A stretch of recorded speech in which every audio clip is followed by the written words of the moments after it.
Hello दोस्तों, today study point में आपका स्वागत है। आपके लिए लेकर आए हैं फिर से जनरल साइंस का सेट। इसमें टोटल 50 क्वेश्चन है। तो इसका पहला क्वेश्चन है, मैग्नीशियम के रिबन एक चमकदार डैश लॉ के साथ चलती है। तो इसका जो लॉ होता है वो सफ़ेद होता है। कैसा होता है? सफ़ेद होता है।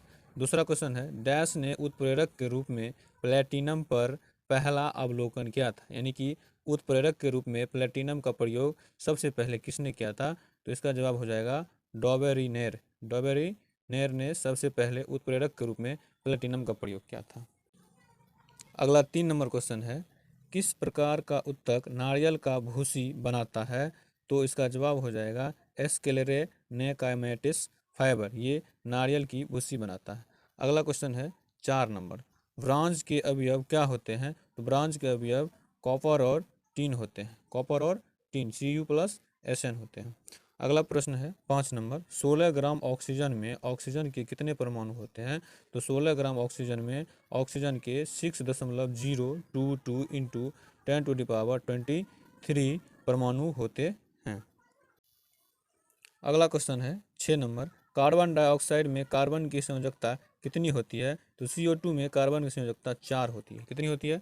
4 होती है। अगला क्वेश्चन है 7 नंबर, आधुनिक आवर्त सारणी के वर्ग के तत्वों को क्या कहा जाता है? तो आधुनिक आवर्त सारणी के वर्ग के तत्वों को क्षार धातुएं कहते हैं। क्या कहते हैं? क्षार धातुएं। क्षार धातुएं कहा जाता है। अगला प्रश्न है 8 नंबर, द्रव्यमान संख्या का चिन्ह क्या होता है? द्रव्यमान संख्या को ए से डिनोट किया जाता है। किससे डिनोट किया जाता है? ए से।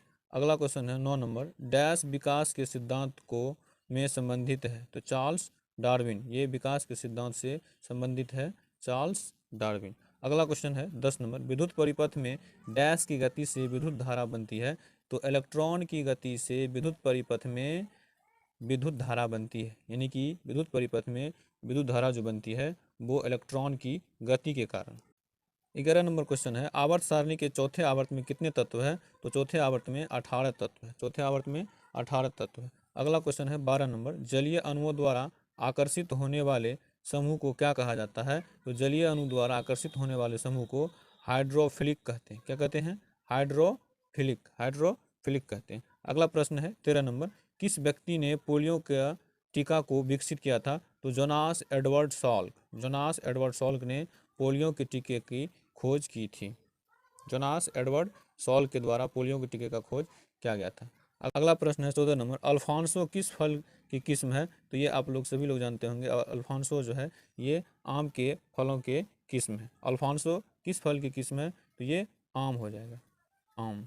अगला क्वेश्चन है 15 नंबर, किसी लगाए गए बल के लिए यदि क्षेत्रफल कम है तो दाब होगा अधिक। अगर क्षेत्रफल कम होगा तो दाब अधिक होगा, अगर क्षेत्रफल ज़्यादा होगा तो दाब कम होगा। अगला प्रश्न है 16 नंबर, सूरज की रोशनी की उपस्थिति में डैश को अधिक तीव्र अभिक्रिया करने में हाइड्रोकार्बन में मिलाया जाता है? तो इसका जवाब हो जाएगा Cl2 यानी कि क्लोरीन, Cl2। अगला प्रश्न है 17 नंबर, आवर्त सारणी का आविष्कार किसने किया था? तो दिमित्री मेंडलीव के द्वारा आवर्त सारणी का आविष्कार किया गया था। दिमित्री मेंडलीव के द्वारा आवर्त सारणी का आविष्कार किया गया था। अगला प्रश्न है 18 नंबर, लाइकेन प्लांट किस डिवीजन से संबंधित है? ये थैलोफाइटा से संबंधित है। लाइकेन जो है ये थैलोफाइटा से संबंधित है। अगला प्रश्न है 19 नंबर, उत्क्षेप बल और भार कार्य करते हैं विपरीत दिशाओं में। यानी कि उत्क्षेप बल और भार जो कार्य करते हैं ये विपरीत दिशाओं में काम करते हैं। अगला प्रश्न है 20 नंबर, अंडे देने वाली प्राणी को क्या कहा जाता है? तो अंडज प्राणी। अंडे देने वाली प्राणी को अंडज प्राणी कहा जाता है। अगला प्रश्न है 21 नंबर, पुरस्थ ग्रंथि से होने वाला स्राव डैश में प्रवेश करता है? तो ये मूत्र मार्ग में प्रवेश करता है। कहाँ प्रवेश करता है? मूत्र मार्ग में। अगला प्रश्न है 22 नंबर, कौन सी विशेषता मटर के एक पौधे में अप्रभावी होते हैं? तो झुर्रीदार बीज। झुर्रीदार बीज जो है ये मटर के पौधे में अप्रभावित होते हैं। इसको मेंडलीव ने सिद्ध किया। अगला प्रश्न है 23 नंबर, डैश में पहली कोशिका भित्ति के साथ अपेक्षाकृत गैर विशिष्ट कोशिकाएं होती है? तो इसका जवाब हो जाएगा पैरेनकाइमा। पैरेनकाइमा के द्वारा जो है कोशिका भित्ति के साथ विशिष्ट कोशिकाएं होती है। अगला प्रश्न है 24 नंबर, मंदता का एसआई मात्रक क्या होता है? तो मंदता का एसआई मात्रक मीटर पर सेकेंड स्क्वायर होता है। मीटर पर सेकेंड स्क्वायर होता है। अगला प्रश्न है 25 नंबर, किसी वस्तु पर किया गया कार्य निम्न में से किस पर निर्भर नहीं करता है? तो इसका जवाब हो जाएगा वस्तु के द्रव्यमान पर, वस्तु के द्रव्यमान पर। अगला प्रश्न है 26 नंबर, योनि डैश की ओर जाती है? तो योनि गर्भाशय यानी कि ग्रीवा, गर्भाशय ग्रीवा की ओर जो है योनि जाती है। अगला प्रश्न है 27 नंबर, डैश जल मिश्रित HCl यानी कि हाइड्रोक्लोरिक अम्ल के साथ प्रतिक्रिया नहीं करता है?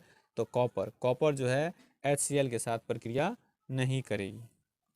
अगला प्रश्न है 28 नंबर, कौन सा उत्तक मुख्य रूप से मृत कोशिकाओं से बना होता है?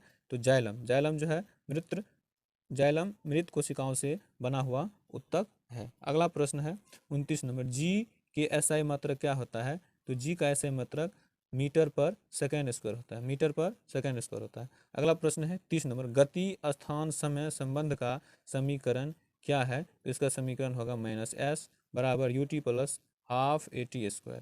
s बराबर ut प्लस हाफ AT²। गति स्थान समय संबंध का समीकरण है s बराबर ut प्लस हाफ AT²। अगला प्रश्न है 31 नंबर, ऑक्सिलिक एसिड का एक प्राकृतिक स्रोत क्या है? तो इसका एक प्राकृतिक स्रोत टमाटर है, टमाटर में ऑक्जेलिक अम्ल पाया जाता है।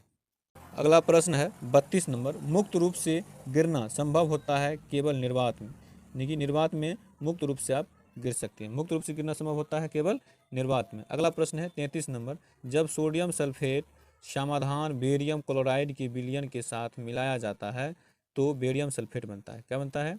बेरियम सल्फेट बनता है। यानी कि जब सोडियम सल्फेट को बेरियम क्लोराइड के साथ मिलाया जाएगा तो बेरियम सल्फेट बन जाएगा। क्या बन जाएगा? बेरियम सल्फेट बन जाएगा। अगला प्रश्न है 34 नंबर, थायरॉक्सिन के संश्लेषण के लिए आवश्यक है आयोडीन, थायरॉक्सिन के संश्लेषण के लिए आवश्यक है आयोडीन। थायराइड ग्रंथि में आयोडीन ही काम करता है।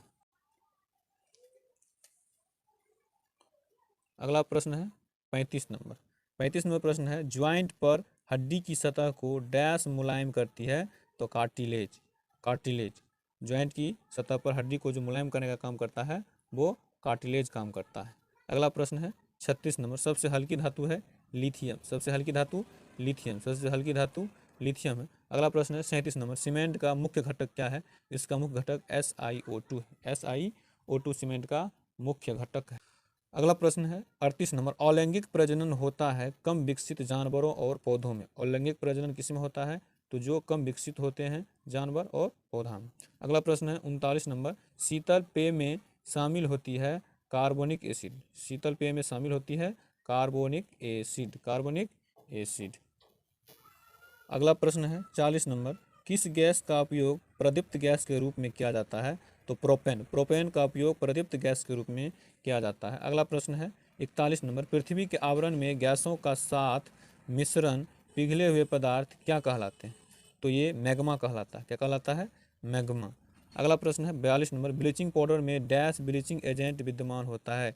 तो इसमें जो ब्लीचिंग एजेंट विद्यमान होता है ये होता है मेरिस्टेमेटिक, मेरिस्टेमेटिक ब्लीचिंग पाउडर में होता है। अगला प्रश्न है 43 नंबर, जिंक सल्फेट के मिश्रण में कॉपर धातु को डुबोया जाता है तो क्या होगा? तो कोई प्रक्रिया नहीं होगी। जब जिंक सल्फेट के मिश्रण में कॉपर मिलाइएगा तो कोई प्रक्रिया नहीं होगी, कोई रिएक्शन नहीं होगी। अगला प्रश्न है 44 नंबर, डैश एक बीजपत्री पौधा है? तो लहसुन एक बीजपत्री पौधा है। लहसुन क्या है? एक बीजपत्री पौधा है। अगला प्रश्न है 45 नंबर, बांध में संग्रहित पानी में कौन सी ऊर्जा होती है? तो इसमें स्थितिज ऊर्जा हो जाएगी, इसमें स्थितिज ऊर्जा हो जाएगी।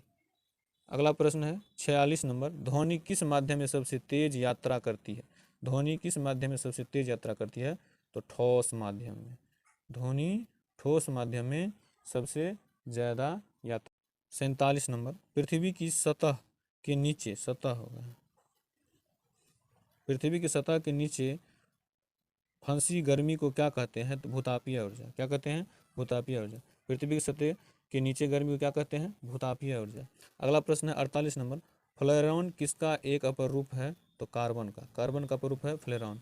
अगला प्रश्न है 49 नंबर, कॉपर सल्फेट के विलयन में जिंक मिलने पर जिंक सल्फेट बनेगा। कॉपर सल्फेट के विलयन में अगर जिंक मिलाइएगा तो जिंक सल्फेट बनता है। अगला प्रश्न है 50 नंबर, जो कि इस सेट का लास्ट क्वेश्चन है।